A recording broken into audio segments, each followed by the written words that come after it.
Chama kikuu cha ushirika cha Masasi Mtwara MAMCO kimejipanga vyema katika utekelezaji wa mikakati mbalimbali ikiwemo kujenga ghala kubwa lenye uwezo wa kuchukua tani 5,000 za mazao. Kama chama kikuu cha MAMCO tumejipanga sasa kwenda kuwasaidia wenzetu wale ambao wana changamoto za maghala AMCOS ndogo ndogo, tutaziunga mkono ili na wao pia yajengwe maghala yao kwa haraka.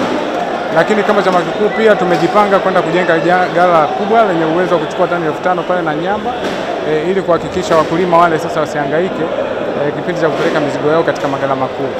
Lakini pia tumejipanga kununua malori 10. Tunafanya hivi kwa sababu ya kusaidia kwa kipindi kile ambacho kutakuwa na adha ya usafirishaji. Hayo yamesemwa na mwenyekiti wa chama hicho Alhaji Azam Hassan Mfaume wakati wa mahojiano na waandishi wa habari mara baada ya kumaliza mkutano mkuu wa 25 uliofanywa na chama hicho. Hata hivyo, kwa upande wa kupanua wigo wa utoaji wa huduma, chama hicho kimejipanga kujenga ofisi ya kisasa kubwa katika halmashauri ya Nanyumbu yenye gharama zaidi ya milioni 420 pamoja na kujenga viwanda viwili katika halmashauri ya Masasi ikiwemo kiwanda cha vifungashio na kiwanda cha kusafisha ufuta. Hali kadhalika kwenye upande wa Nanyumbu pia tumeweka mkakati wa kujenga ofisi ya kisasa kubwa yenye gharama kama milioni 420. Hali kadhalika Masasi tunaenda kujenga viwanda viwili, kiwanda cha vifungashio na kusafisha ufuta ili kuyapa thamani mazao yetu. Lakini kiwanda cha vifungashio kitaenda kuleta manufaa kwa wakulima wote wa Tanzania, hususan wa mkoa wa Mtwara, lakini pia wakulima wa maeneo mengine ambao wanalima maharage, mbazi, karanga, njugu, ufuta na kadhalika. Maana vifungashio vile vyote atakuja kununua kwetu. Tunafanya hivi kwa sababu ya kuongeza hata mtaji katika chama chetu, lakini pia tutatoa ajira kwa watoto wetu hao ambao ni wanaushirika ambao wanasoma huko, watapata ajira kwenye kiwanda kile. Lakini kimsingi pia tuwashukuru sana. Mkutano wetu umepita salama.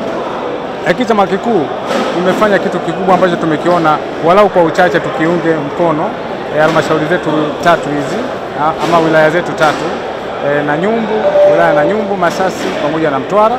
Tumewapa mahindi tani 10, yani jumla ya tani 30. Tumefanya hivi kwa sababu na sisi tunataka wale watoto ambao wanakaa mashuleni nao basi wapate uji. Hii itawafanya na wao pia kuimarika katika masomo yao. Lakini hatukurudia hivyo tu. Na sisi kama chama kikuu cha MAMCO tumewaunga mkono viongozi wa AMCOS wote, hususan wajumbe wa mkutano mkuu, wenye viti na wajumbe nje ya bodi. Tumesema na wao watakuwa wanarudi nyumbani warudi na zawadi. Kila mjumbe amerudi na mfuko wa kilo 25 kama zawadi kwa watoto huko nyumbani, na wao wajue faida na manufaa ya kujiunga na ushirika. Changamoto kweli ilikuwa kubwa kwa upande wa maghala, lakini kwa vile maazimio yameshapita na chama kikuu kinaenda kutekeleza kwenye tatizo hilo, inaenda kujenga maghala, na kwa sababu baadhi ya maghala yameshaanza kusimamia na ujenzi unaenda vizuri, nafikiri kwa usimamizi ulio bora zaidi chama kitafanya vizuri na tatizo litakwisha.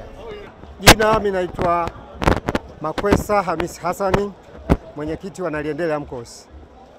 Mwelekeo ni mwema. Ni jambo jema, ni jambo zuri, na pia tunaombea dua ili make ni dalili njema kwamba tunakoelekea siko tulikotoka. Kwa maana kwamba kama watatufikisha kwenye dunia ya viwanda, nafikiri korosho itaendelea kupanda thamani. Pamoja na changamoto tunazozipitia na nini, lakini haya ndio yalowafikisha wenzetu ambao wako dunia ya kwanza kufikia malengo yao. Kwa hiyo sisi tunataka muendelezo huu.